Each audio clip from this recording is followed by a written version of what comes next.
Great. Okay, well, we are exactly at time, so let's go ahead and get started here. Just a few logistics before we get started. We're going to kick things off with a presentation from Ashley and Tony.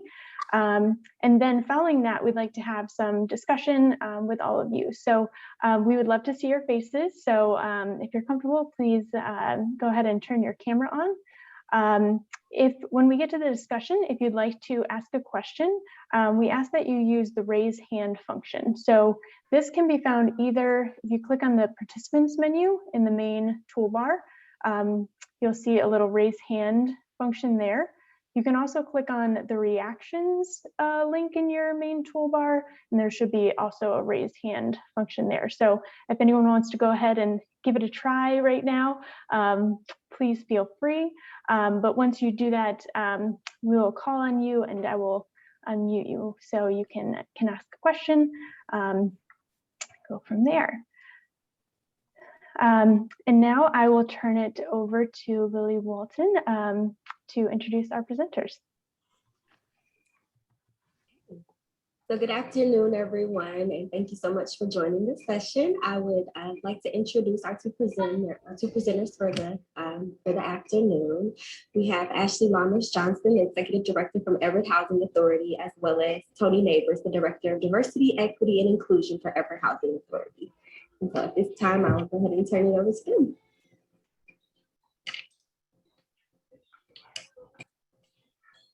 Perfect. And why don't we get started with our questions for these folks. Lily, if you want to start with question one, and we'll jump right in. Absolutely.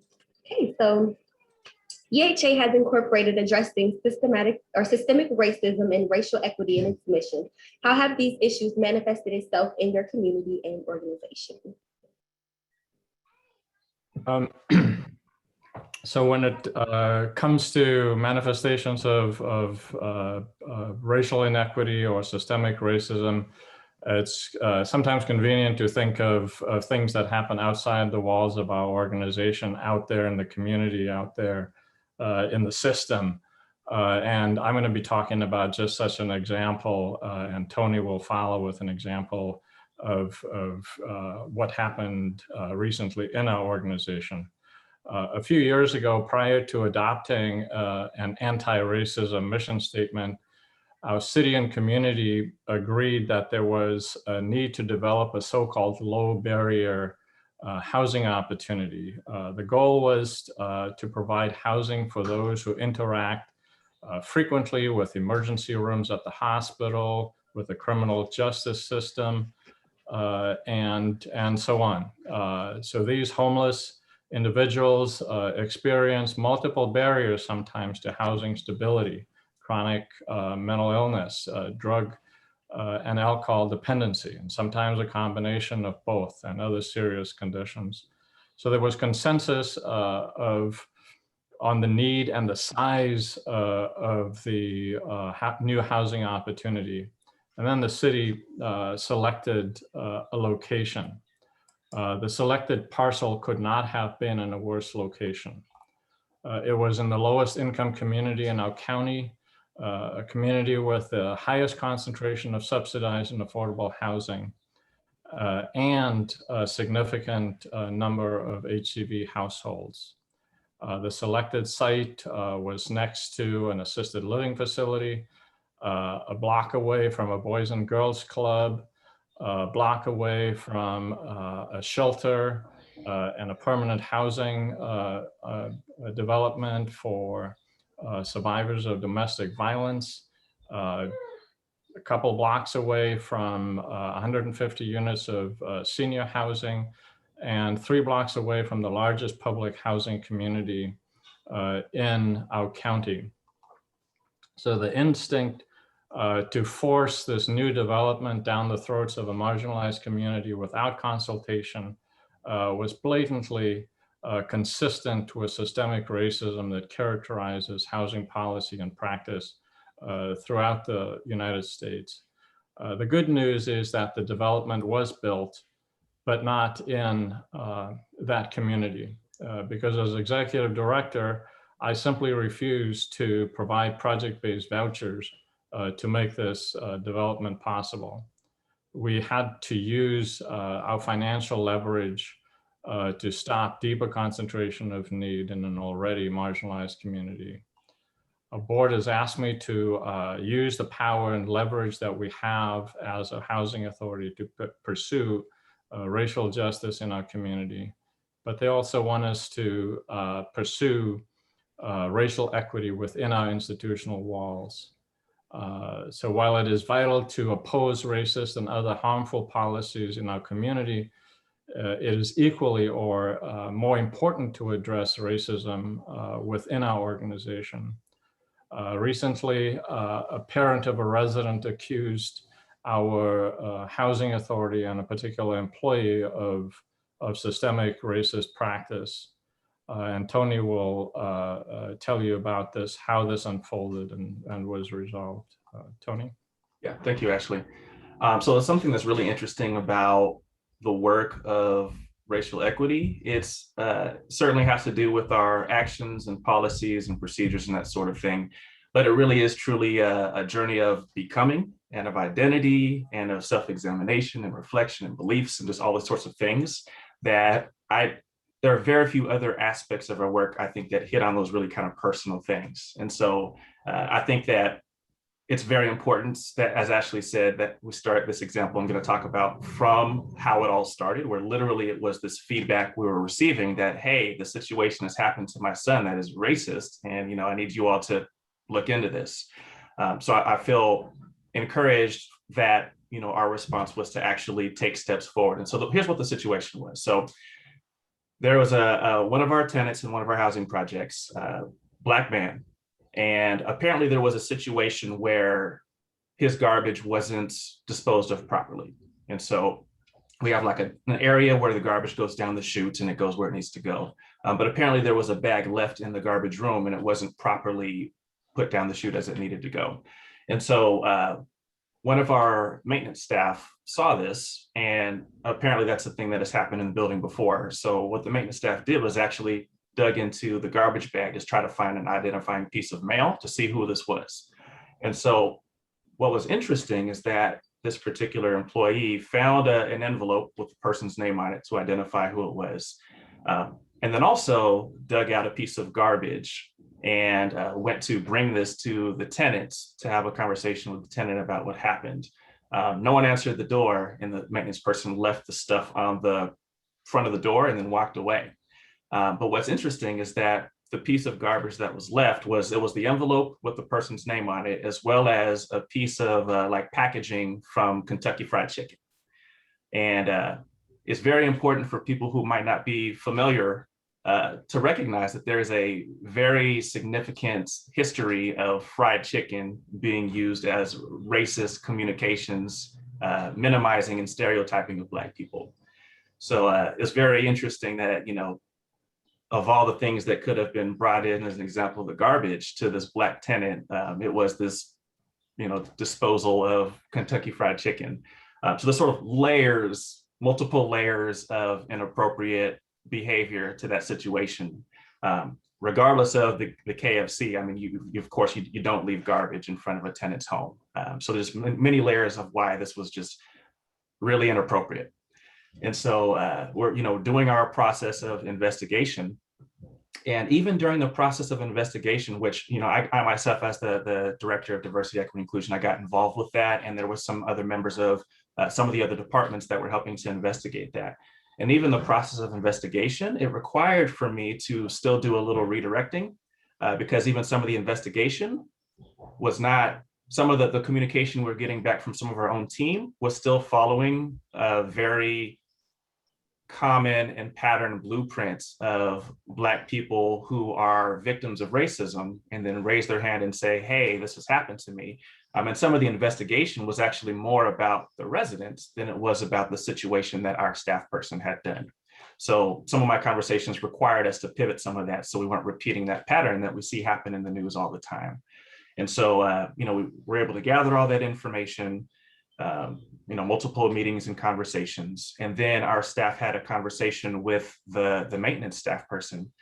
And that went remarkably well. It went very, very well. And it was very encouraging the way that this person responded. The person, took full ownership, said, yeah, you're right. I that was not okay for me to do that. I really shouldn't have done that. Even in terms of the meeting and the conversation about steps moving forward or, discipline and those sorts of things. The person even said, no, I don't even need a union rep. I fully own this thing and I want to make this better and then to be able to move forward positively. So it was really encouraging, not only that as an agency that we had processes in place so we could investigate this properly. And then we also had the nuance to understand ways that sometimes those investigations can go sideways and still perpetuate racism. And then the way the person received everything, where they would just have the humility to accept that what they did was wrong, the interest to learn, the interest to correct and repair. And so I thought that just really, again, was an encouragement for where we hope to continue to move our staff. And then also just that, just to reiterate what Ashley was saying previously, that it's really important for us to be willing to, not just willing, but to actually act these things out, act these commitments out, both on a bigger scale, larger scale, community, nationally, whatever your reach is, but then also to have the courage to investigate from within and hold ourselves accountable too. Thank you. Can you all tell us about EHA's mission statement and how you came up with that mission statement? Sure. Just for reference, I pasted the mission statement into the chat box. So in many ways, our revised mission started with our mayor. She committed herself to use commissioner vacancies to create a racially diverse board. And if ever something needs to start at the top, it is a commitment to anti-racism. Those of you engaged in the battle to address systemic racism and to change, you know how hard it is to roll the rock uphill. So it's very helpful, if not essential, for this to start at the top. Our board met at a retreat just more than 2 years ago, and they had reluctantly agreed to look at the mission, examine it, and see if there was a need to make any changes. Many of them, they go through their lives and they have mission vision retreats, and they were reluctant for that reason.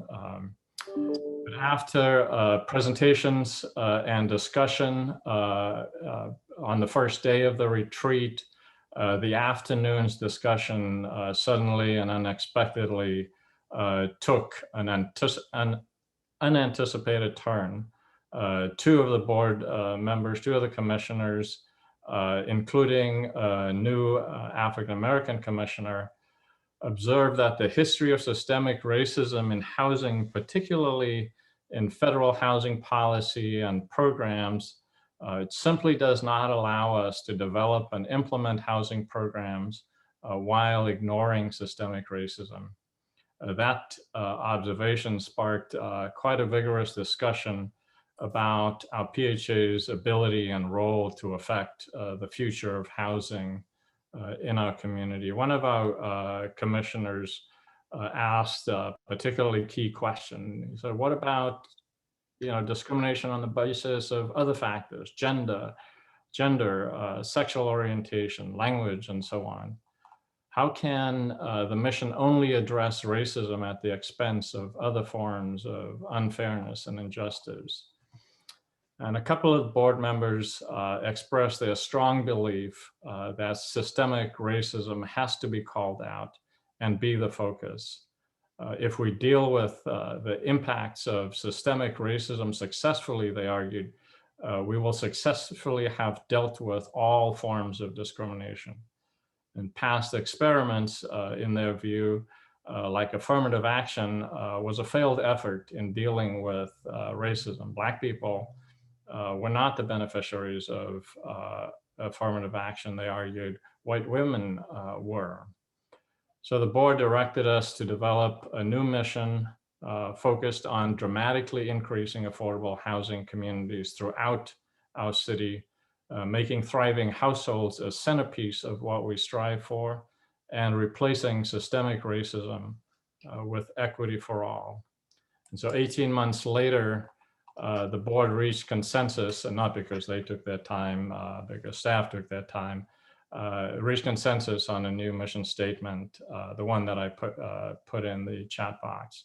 The Everett Housing Authority creates affordable housing, fosters healthy communities where households thrive, and replaces systemic racism with equity for all. I would argue, as I said earlier, that it starts with the top. To be successful in addressing systemic racism in housing, housing authority boards, mayors, and county executives must make a commitment to racial equity. And I'm simply delighted that HUD and the administration have significantly added racial equity to the objectives of housing programs and funding allocations. So thank you for that question. Thank you. And so you all have also developed a strategic plan that incorporates your goal of racial equity. Can you give us some examples of what type of things are in those plans and what you all are doing with that plan? Yeah. Ashley, should I start on that? Sure. Okay. So we have, and this has been such a great, I'd say, launch pad from those earlier board conversations that Ashley was talking about, and definitely this new mission statement, and just really, really holding that very, very powerfully to move us as we move along. So we did create a new strategic plan, and there are 4 key goals to that that really are sort of more detailed applications of what Ashley already described in the mission statement. But there were a couple of things that were really important about the strategic plan, because we do have one of the strategic goals specifically does have to do with racial equity. And I'll read the name of that one in just a moment here. But it was really important that racial equity not be siloed to this one goal, or not be siloed to just me. But that it was very important that all of our goals have racial equity ingrained in them, because really the idea is that we want this to be inside of the DNA of the housing authority. And there's no way to be able to do that if it's only housed within one specific individual. And there were also a couple of key parts to even the creation of my position. And I guess I consider that part of the strategic pieces and part of the what are we doing. So as I mentioned, my role as a director, I'm director of diversity, equity, and inclusion. And I didn't actually realize this until Ashley told me that I'm apparently the first person in the state of Washington for a PHA to hold that title of Director of Diversity, Equity, and Inclusion. And for that to not be something housed within human resources. And that was really important, which Ashley could definitely speak to quite a bit, that there was some debate about where this position was going to be housed at in the authority and at what level, but that it being very important that this not just exists regarding our internal staffing policies and practices, but that it really needs to permeate every single thing that we do, needing to have that seat at the table, to have a pure relationship with other directors. So that way we do have the ability to make sure that this is alive in all the facets of what we do. And I'll speak more specifically a little bit later on about some of the ways that has looked, but just a handful of things that we are currently working on and have worked on in very recent pieces.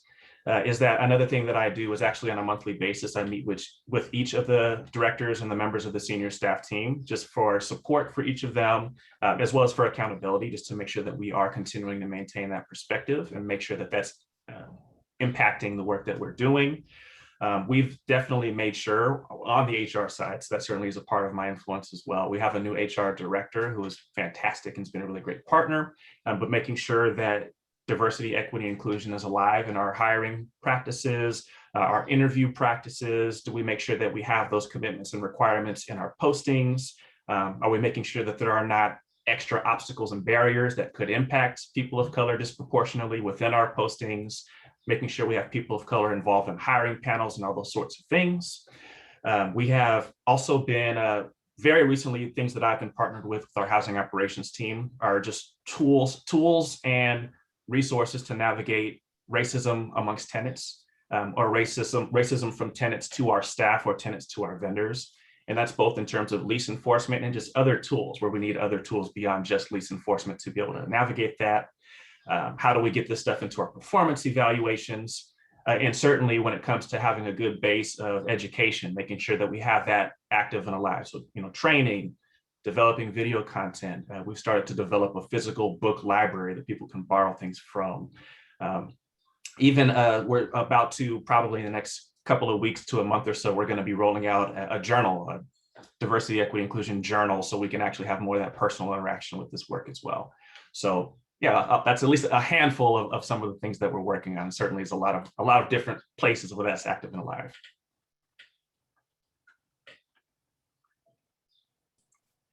I know you all have also developed some materials for other housing authorities to reference and of course that you use for your own training. Do you intend to share those, and how have you derived them? How did you come up with them? Yeah, so I think some of those might already, oh, thank you, Sarah. Perfect. So I think some of those things are already available, and I'm sure some of those are on that link that Sarah just dropped into the chat. I will mention too that you could literally just look up the Everett Housing Authority YouTube page, and we have several videos that are just on our public page. So you can certainly feel free to look at those. But I want to talk a little bit, just some of the big picture approaches that we've taken that I hope could just be helpful for people on the call, because it's very important to have some level of structure and approach to doing this work. And I'd say some of the learning and the engagement that I've done with GARE, which is the Government Alliance on Race and Equity, they've just developed a lot of really good material. And so some of that we've adapted to our approach to navigating this at Everett Housing Authority. And so they have this framework, essentially, this anti-racism racial equity framework that I want to describe just really briefly, that I think is a really helpful tool. And a couple pieces that I've adjusted in there, but big part of that is assessments. So making sure that you have some mechanism or some ability to assess where your organization is at, where your PHA is at in terms of DEI, racial equity, and all those different pieces. A temptation that we can often fall into when we really care about this is to just immediately rush into initiatives and rush into, hey, this is the training, this is what other people are doing, these are the actions and steps that everybody's doing, we've just got to go, go, go, go. But it's sort of like healthcare, where you can't start doling out treatment until you actually have a clear understanding of what the diagnosis is. And that's what some level of assessment can do. And that can be surveys, that can be staff interviews, that can be any number of different mechanisms, but it's important to have the discipline to do that, because it not only gives you a diagnosis of what's actually specific to your organization, but then it also provides a really nice baseline for when you start actually getting the wheels running. You can actually look back on that to see, how are we actually moving forward? Do we actually have evidence that what we're trying is actually doing what we want it to do? Is it actually working? And then this big piece of normalizing racial equity as an organizational imperative. So that definitely involves education, because a lot of times people just don't know a lot of this. And I'll just shout out a resource that it's a free online documentary that we've used and we've spent a lot of discussion around. It's called Segregated by Design. For any of you who've read The Color of Law, it's based off of that book. It's an 18-minute documentary that it's just really, really good. But having these educational resources and a process of keeping that active and alive, and then culture shifting is a huge piece. Thank you, Sarah. So the documentary is on the link. So culture shifting is a huge piece, because as I mentioned earlier, it's not just cerebral, it's not just logical or academic, but it's actually embracing this from within is something that we really care about. And I find that when you have both the head knowledge as well as the heart understanding, as much as you're able to, in a professional workplace, it really helps to prevent friction that comes up when you're having conversations about race. I mean, let's be real, let's be honest, there's a lot of different opinions and perspectives about race. And sometimes people can really shut down or get very defensive when you're talking about it. So it's important to have this process that takes into account who your employees are, and then actually being able to work with people so they can more understand what this looks like. And then just, again, making it so it's just an expectation that, hey, at our housing authority, we center racial equity, and having a process to do that, which takes time. Again, it takes years, years of concerted effort and commitment there. So normalizing. Organizing is a really big part of the framework as well. So actually building relationships with the people that you serve, your participants, greater community, and especially Black, Indigenous, and people of color, the people who tend to be the most marginalized and tend to just not have as many opportunities to express their experiences and their backgrounds. And that's the challenge by having any sort of default practices of community inputs, because the default practices that I've just observed, it usually ends up being those who are more affluent and those who are white that tend to have the most capacity to come to some of these public meetings. So it does require more effort to be able to get that level of relationship and feedback. But then also networking with peer organizations. So you don't have to feel like you're creating everything from scratch. You don't have to reinvent the wheel, but you can really build partnerships and relationships across the table, which has been a big part of my own work in Everett, building relationships with some of our sister organizations up here too. And then operationalizing. So that's when we were really digging into the actual functions of the housing authority, your policies, your practices, your procedures. As I mentioned earlier, paying attention to definitely the internal HR side. What does your staff look like? What does leadership look like? What does promoting practices look like? Performance evaluations? Is there representation that's at least on par with the communities that you serve and that sort of thing? How's data being used? Are you actually, and that's sometimes where Ashley was talking about systemic racism. Oftentimes data is a really good place to start to come to realizations, and that's where it can start to become visible where you might not have realized it. I'll give a couple of examples. If you have waitlist data, and this is something that we don't have yet, but I'm looking to create structure so we can have this. Looking at the waitlist, is there any sort of correlation between people that are successful throughout the entire waitlist process and then get housed? Is that something you can break down by race? And if it is, then that tells you that there may be some issue with the process that could be impacting different groups of people disparately. It could also have to do with, let's see, maybe on the staff side. Actually, no, we'll stick to the resident side. It could have to do with, people who are getting notices or people who are actually getting leases terminated based off of behavior reasons or whatever the case might be. Can you track that down by race and that sort of thing? What does accountability look like? Does that live at all levels of the organization? And so, just making sure you have mechanisms all across the spectrum with how you go about your business and how you engage with your staff and your communities. So I'll stop there for now, but hopefully that's helpful in terms of framework. And I believe, if I'm not mistaken, that we'll show at least a couple of minutes of a video that I created, because that's another, again, part of our education process is I try to create content to keep our staff sharp, as well as able to be responsive to things that are currently happening in the world and in our communities. So I think we'll take a look at that video now. Okay, here we go. Hi, everyone. I hope that you all are hanging in there. These are obviously very unprecedented times for most of us. These calls for social distancing and working from home, I know are a lot. And my thoughts are especially with those out there who have actually contracted the virus or have family members who are dealing with that right now. Lots of names for this virus. So 2019 novel coronavirus, I believe that's the official scientific name. People call it COVID-19 for short. I've heard people call it the Rona. There's just lots of names for it out there, but the purpose of this video is to address one of these nicknames. I want to make it clear that COVID-19 is not the Chinese virus.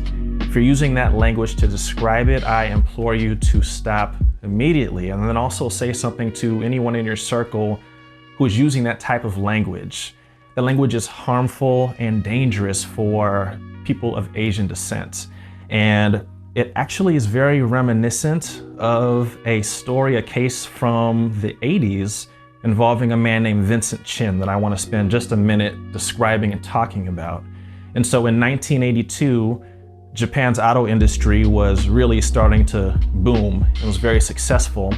And a lot of the US automakers were having a hard time, and there were layoffs happening, and it was just a big thing in the stories and the news stories of that time. And a lot of the news stories had very similar types of language to what we're seeing today, where they were blaming the Japanese people as a whole for the loss of jobs happening in the United States.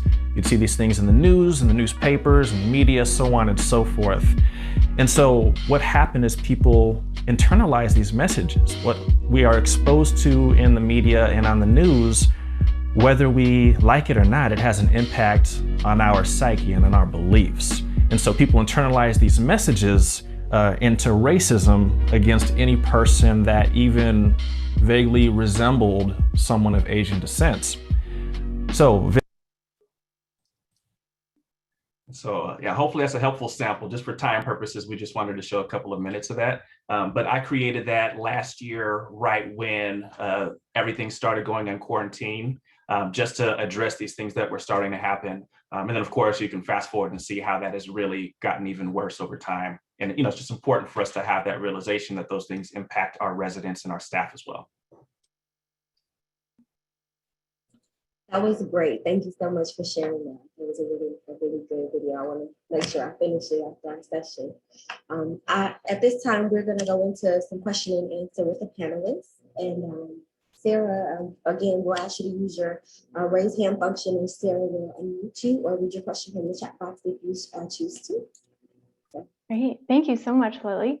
And just to kick us off, Tony, it was really great to hear you talk about your position as the Diversity, Equity, Inclusion Director. And Ashley, I was hoping you could just elaborate a little bit more on, from starting with your board, how that position came to be. I tend to be opportunistic in a lot of ways. As soon as the board gave us the mandate to develop a new mission statement, I had heard that Tony was on his way back from Texas for the 2 years he spent there, and he didn't have a job, and I knew him from before, and I felt that he was just the right guy to attract to the Housing Authority. So Tony has been with us before the new mission statement, well before, but I decided to create this position and to make sure that it has the authority in the organization to have the impact that it needs, that it could not be buried in a title like diversity officer, or as Tony said, in HR, that it really needed to have impact in every single department and everything that we do. And I can say that Tony has had a huge impact on our organization.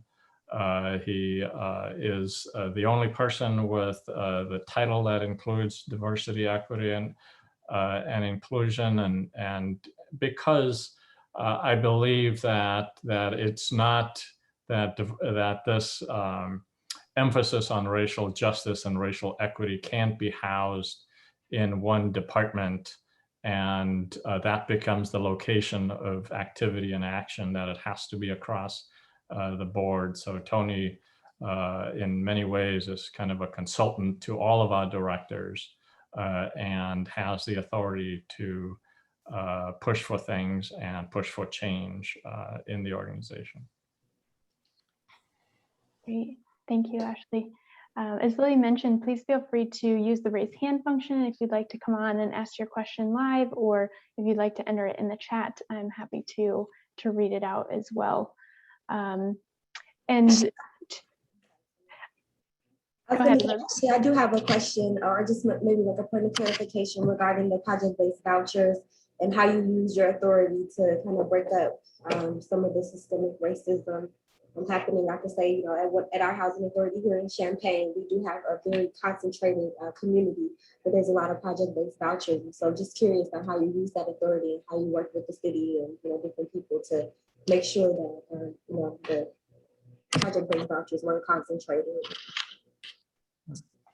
So, it starts with kind of what are your policies, and our project-based voucher policy specifically addresses the issue of concentration of need. And as I said, the community where that we talked about, there was significant concentration already. And so there was, it would have been kind of abandoning our policy to break up concentrations and to not deepen concentrations had we decided that it was okay to provide project-based voucher funding for this development in that community. So our policies, basically, it was easy for me to say, hey, this is the policy. We can't do this, and we cannot do this in the future.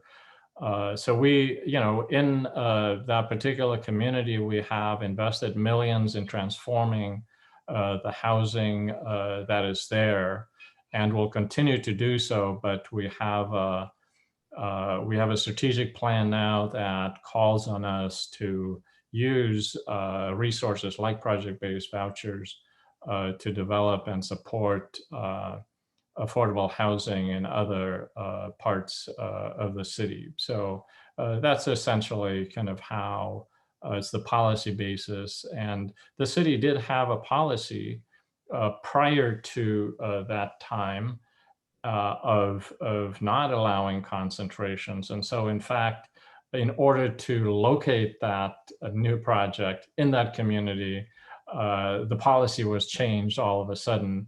The deconcentration policy was removed, and it opened things up. But we needed to stand up, and the previous mayor was mad at me for a few months, but came to realize it was the right decision. Question for Tony. Your use of video, I think, is so accessible. Can you talk a little bit more about why that was a good medium and the response you've gotten back from your residents, from your staff about the materials that you put out? And just a quick mention, those are on the link that I shared, and really thank Ashley and Tony for being so generous with sharing those. Yeah, thank you, Sarah. So it's kind of interesting that when I came into this position, I didn't necessarily expect that was going to be part of what I was going to do, but it was already just sort of part of my skill set and background, and Ashley was aware of that. And so when I came into the role, it was, as I mentioned, being, this is not even a role that really exists in PHAs, at least in Washington State, and it's just now starting to become a thing after what we've been doing here. So there was just a lot of questions among our staff about what this role is for, what does it do? Even some people feeling a little scared, oh, is this the racist police and I'm going to get fired? People just didn't really know what was going on. And we have offices all over the city, and it's a little challenging to get everybody all in the same room. But video and technology just make that access so easy, which of course we're all veterans about technology bringing us together by this time of the pandemic. So it just made sense. He just said, hey, why don't you make videos? So why don't you actually make a few videos just explaining your title, just what the words mean? So why don't you make a quick video? What does diversity mean? What does equity mean? What does inclusion mean? I'm like, oh, that's a great idea. And what's nice with that is it gives me as a presenter just the chance to really make sure I've got specific words locked and loaded as I share them. It's very easy to include text so people can visually see that. It's even possible to include video and other visual aids just right alongside the platform, the medium. And then they can live online so people can go back and check them out anytime that they want, where an in-person conversation, sometimes people can lose track of some of the conversation. And then also too, we're also very intentional with leaving a lot of that material public on YouTube because we want this to be something that doesn't just influence our organization internally, but we're hoping that this can be something that's helpful for the larger community of housers and just other people that really care about this work. And so it's just, multiple layers on why we want to use that as a continued aid and a continued way to communicate. And especially in this particular season where we just are so reliant on this access, it just changes the game when people can have things that are engaging with the information, and then on having them in bite-sized chunks as well. Have you had any conversations with staff or residents after they've watched one of your videos and just things that you thought maybe they understood, but they kind of had a realization after watching it? Yeah, definitely. I've definitely had people that have specifically asked me for whoa, this was really interesting. I didn't quite realize this thing. I actually want to learn more. Do you have, other things that I could look at or things I could read or watch? And so that's been fun. And it's actually even helped me in my role to more specifically realize what the needs are and what the questions are. And it's even making me think of a workshop that we hired somebody to do a workshop that was related to racism. It was on microaggressions. And again, there's challenges. There's always benefits, but then there are challenges with having single events, because then there were still things that people wanted more help on and wanted more to dive a little bit deeper into. So that actually led a follow-up workshop on that. But we were very intentional to make sure we could record it so it could then still be accessible for people. And then, ideally, in all of these resources that we create, we don't want them to be just reliant on the individual person. So, whether it's me specifically or, whatever the future is, if I'm not here any longer, we still want people to have access to these materials and to these conversations. And so that's another benefit of having the video content is theoretically, assuming, software doesn't do anything strange or YouTube doesn't die, these things are available forever for future people who come in. And then also, if you have one or two individual new staff, it can be awkward to do a workshop with two people, but they can still watch the video and still get that material and have a launch pad for conversations to help their work as well. I know that organizational culture plays a huge role in efficiency and sure that we're meeting our goals and our targets as housing authorities. So can you tell us a little bit about how having your position has shifted the culture of the organization and how things are going? Yeah, so that's a big question. I'm going to try to be succinct. I've heard my colleagues, they'll talk about depth with brevity. I'll try to do that. But that's the thing when I first came in, and that was part of my assessment period, was just getting to know the housing authority and getting to know staff, was just realizing that there were a lot of concerns and just complete misunderstandings of what my role was and what I was going to be doing here. Again, people sort of freaking out a little bit, which I think there's a lot of studies that show that that's very, very normal for people to get very uncomfortable when they know that race is going to be in the building, so to speak. And so part of my strategy with even going around and introducing myself, and then with some of the video content that I share, was just to try to remove the fear. And I think that's part of culture shifting, is moving people to a space of this isn't something that you should be afraid of. As people who are working in affordable housing, who, again, theoretically are passionate about serving people in need and serving people who are marginalized, really this emphasis on racial equity and diversity, equity, inclusion just helps us to do that at an even deeper level. And even when I talk about, workforce diversity, where sometimes people can have a fear that, oh, does this mean that, they're not going to hire white people, that I'm going to be replaced? And so instead of having that as a perspective, what if instead our thought is, actually, there are a lot of studies that show that more diverse workforces are just significantly better at their jobs. They challenge assumptions, they're more innovative, they come up with decisions and solutions more quickly. People are happier, they stick around longer. There's just so much data that shows that diversity is an exciting thing.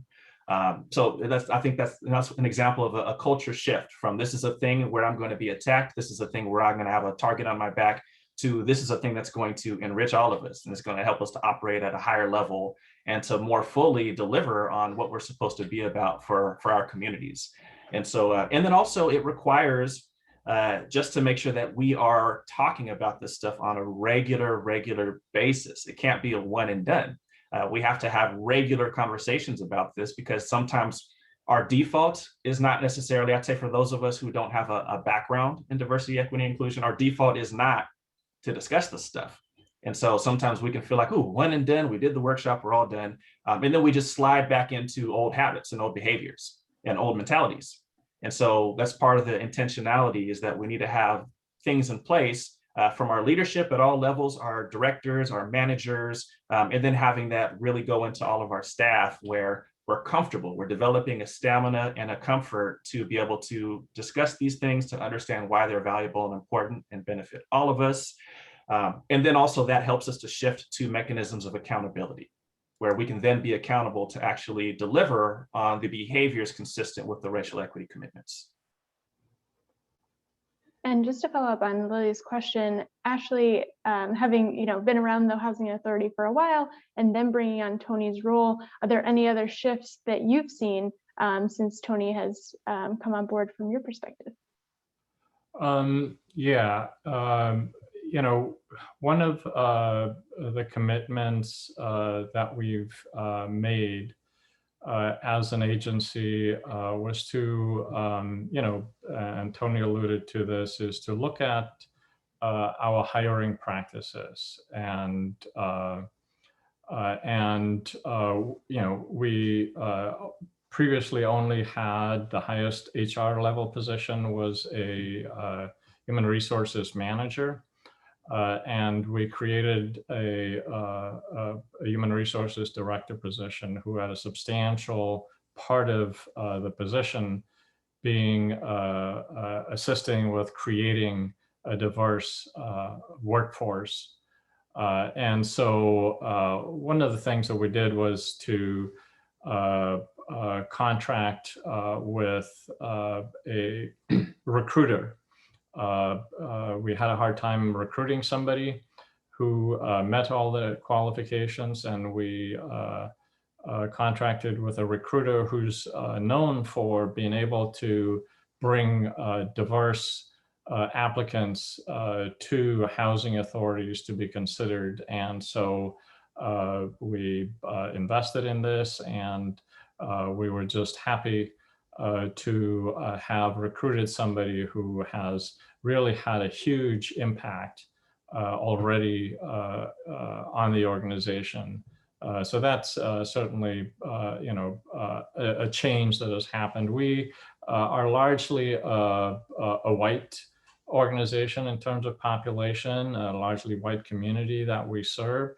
So it's very unusual for folks to work in an agency where a significant portion of the leadership is Black or people of color. So it's an unusual situation, and we've continued to evolve in that way to make sure that we reflect the population that we serve. I wanted to make a comment that Tony, on what Tony said earlier.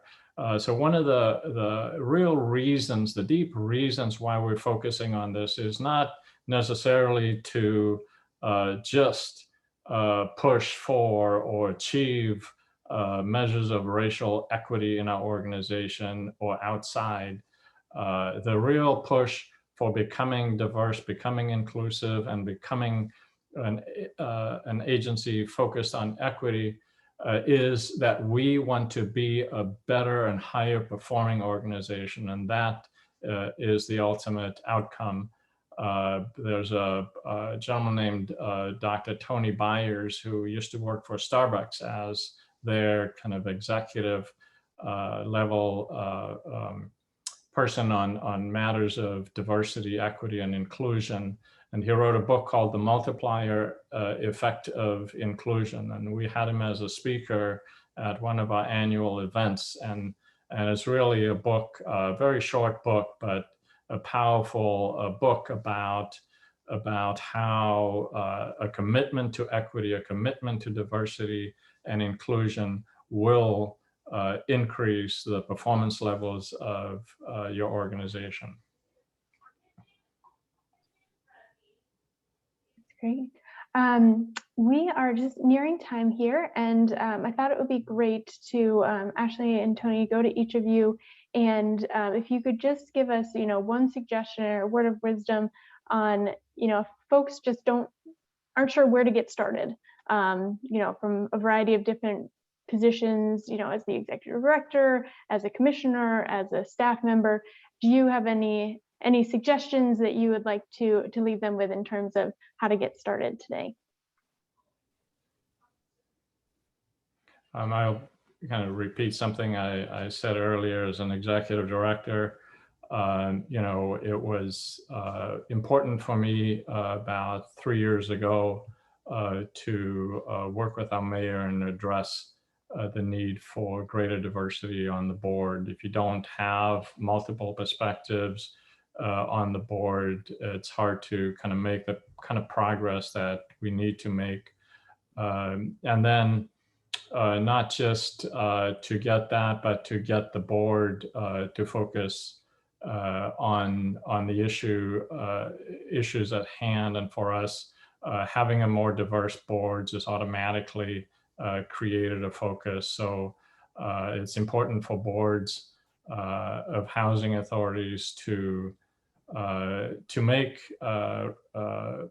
racial equity a key part of the organization. Maybe not change your mission, but certainly realize that racism has had an historic impact and continued impacts on our communities. So, and then inside the organization, who are you hiring and how are you hiring them? There are lots of talented people. We have happened to have attracted Tony to come and work for our organization, never had any experience in housing, but talented, and there are people talented all over the place, and it takes a commitment to look for good, diverse leadership. Yeah, that is, I was basically thinking around the same lines in terms of having the right people in leadership. So I'll just sort of echo that to start with what Ashley was saying. And then I'll also shout out Ashley himself as the executive director, because I feel like my journey here has been so much smoother than that of my colleagues because I have that support coming from above. So I think those are some really huge and big things. And I think this is a really broad thing I'm going to say, but hopefully it still helps. As you're looking to actually bring these things forward in your organization, to figure out what are the balances between support and accountability.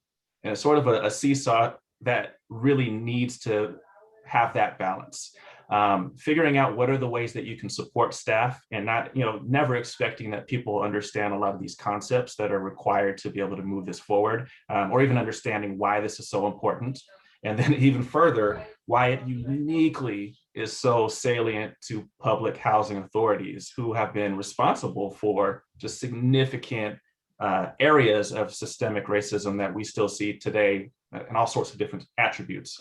But having that support so people have this understanding so they know the tools and starting to develop education, but then also are then being held accountable to that information.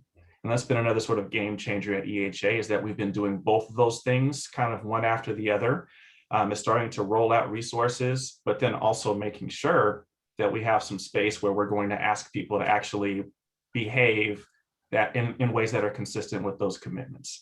And we do so with a sense of urgency, recognizing that this impacts our staff, this impacts our residents, the most marginalized people in our community, at too high of a level for us to not hold each other accountable at all levels, having that level and those mechanisms of accountability.